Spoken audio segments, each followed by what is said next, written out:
Ya, selamat malam semuanya. Malam, malam Pak. Nah, untuk pertemuan minggu ini kita akan lakukan melalui Zoom sama melalui media yang udah Bapak buat ya. Untuk pelajaran perakitan komputer, kita lanjutkan yang pelajaran kita minggu lalu, soal evolusi perkembangan komputer ya. Nah, kita mulai. Nah, langsung saja kita lanjut ke materi. Nah, pertama adalah pengertian komputer. Komputer adalah alat yang dipakai untuk mengolah data menurut perintah yang telah diprogram. Nah, lanjut. Asal mulanya pengolahan informasi hampir eksklusif berhubungan dengan masalah aritmatika, tetapi komputer modern juga dipakai untuk banyak tugas yang tidak berhubungan dengan matematika. Nah, kemarin kan udah dibahas, minggu lalu udah dibahas tentang komputer first gen kan. Ada yang ingat kalau apa uniknya komputer generasi pertama? Mereka memakai apa? Tabung vakum Pak. Nah, ya benar.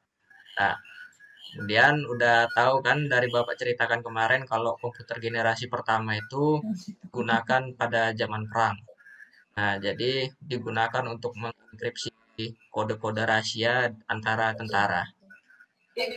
Hello, in this video, we are going to learn Ini about various generation of ada video computers. tentang Basically, the term generasi-generasi generation komputer. refers to how hardware and software. Nah, jadi di sini untuk simpelnya ada 5 generasi. 5 generasi ini yang membuat mereka unik ini adalah kelima benda tersebut, yaitu tabung vakum, transistor, integrated circuit, very large scale integration, dan yang terakhir ada ultra large scale integration. Nah, kemudian komputer generasi kedua.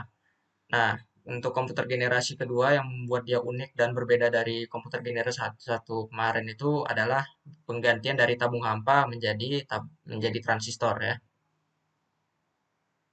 Nah, sama untuk komputer generasi kedua, mereka mengganti menjadi bahasa assembly. Nah, bahasa assembly inilah yang digunakan untuk komputer generasi kedua. The second generation of computers came between the years 1956 to 1963 when transistors replaced the vacuum tubes. This made the computers smaller, faster, cheaper, and more reliable. They were more energy efficient, though they still generated a lot of heat. They were also the first computers to use magnetic core technology to store instructions in memory. They used machine and assembly language to program. Nah, jadi ini tadi ringkasan dari generasi kedua. Jadi dia itu memakai transistor lebih kencang dan lebih kecil dari generasi pertama, lebih murah, jadi bisa digunakan untuk komersial, lebih hemat energi, tetapi walaupun sudah diubah ke transistor masih menghasilkan banyak panas. Jadi itu yang masih belum dapat diperbaiki di generasi kedua.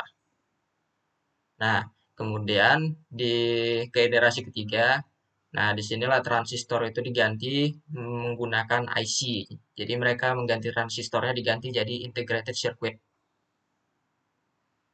The third generation of computers was between 1964 to 1971 when integrated circuits or ICs replaced the transistors.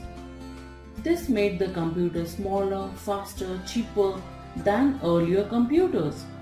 They were accessed through keyboard, monitor, and even had an operating system to enable it to run different applications at the same time. Nah, jadi dengan menggunakan IC ini, mereka dapat mengatasi panas yang tidak bisa diatasi oleh komputer generasi-generasi sebelumnya. Sama dengan adanya operating system ini, mereka dapat menggunakan satu komputer untuk menjalankan dua program yang berbeda. Jadi tidak cuma buat aritmetika aja, sekarang komputer generasi ketiga udah bisa buat yang lain-lain juga. Kemudian lanjut ke generasi keempat. Nah, dari generasi keempat, IC-nya ini diubah menjadi Very Large Scale Integration. Dia memuat ribuan komponen dalam sebuah chip tunggal atau mikroprosesor. Nah, The fourth generation of computers started from year 1971 with the advent of microprocessors which used VLSI or very large scale integration technology to have thousands of IC on a single silicon chip. This made the computers small and portable. They were cheap and could work at high speed with a lot more accuracy and reliability. They had larger memory, so led to explosion in development of GUI software, application softwares, and handheld devices. Examples include all the computers you see around you today. Nah, jadi untuk generasi keempat ini ya hasilnya seperti ini komputer yang kita pakai sekarang. Nah, kemudian untuk generasi kelima itu kemarin kan udah kita bahas yang membedakannya dengan generasi keempat. Komputer generasi kelima ini memfokuskan integrasi AI ke dalam komputer itu tersendiri. Jadi mereka dapat lebih bersikap seperti interaksi dengan manusia. Jadi kalau misalnya kita suruh ini itu mereka tahu, sama kalau misalnya lebih canggih lagi mereka bisa tahu sebelum kita mengucapkan apa-apa. Jadi mereka bisa antisipasi apa yang kita mau gitu. The future is the fifth generation computers, which will be based upon artificial intelligence and are still in very nascent stage.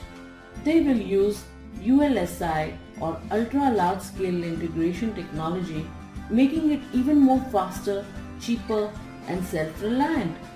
Combined with quantum and nanotechnology, the next generation computers are going to be the intelligent computers. Nah, jadi ini tadi dia kelebihan-kelebihan untuk generasi kelima yang diharapkan para peneliti-peneliti dapat dicapai ke depannya. Nah, kemudian ini untuk evaluasi kelas, ini ada kuis nanti. Nanti aplikasinya bakalan Bapak share nanti lewat grup kelas atau semacamnya, biar nanti kalian bisa ngerjakan kuisnya ya. Nah, di kuisnya ini nanti kalian bisa masukkan nama kelas. Nah, sama di dalamnya nanti bakalan ada pertanyaan-pertanyaan. Kalau sudah selesai, nanti hasilnya kalian foto baru kirimkan ke Bapak ya. Oke? Udah, Pak. Oke. Nah, sampai situ saja pelajaran kita untuk minggu ini. Terima kasih atas partisipasinya. Selamat malam.